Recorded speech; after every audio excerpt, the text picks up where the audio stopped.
Hey guys, in this video, we're going to take a look at how you can open the Samsung keyboard voice input on the Samsung Galaxy S24 series. First, tap on the home button to go back to the home screen.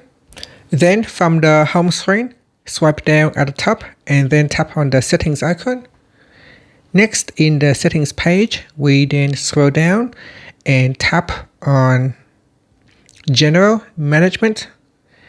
Next, we go down and tap on Samsung keyboard settings. Then scroll down and in here, tap on voice input. Next, we go down and in the voice input section, make sure you tap on Samsung voice input. Then tap on the home button.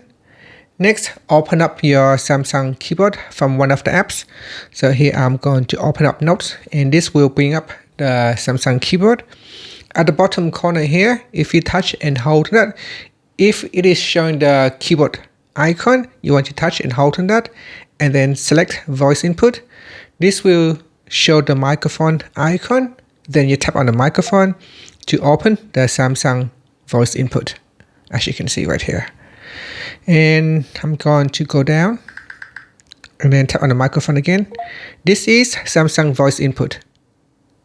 So tap on the microphone when it is blinking in blue. That means it is now start voice input. And tap on the button again, it will turn off the voice input. And if you want to switch it back to your input method, you can tap on that and that will show the keyboard icon right there. And that is how you can open your Samsung voice input on the Samsung Galaxy S24 series. Thank you for watching this video. Please like and subscribe to my channel for more videos.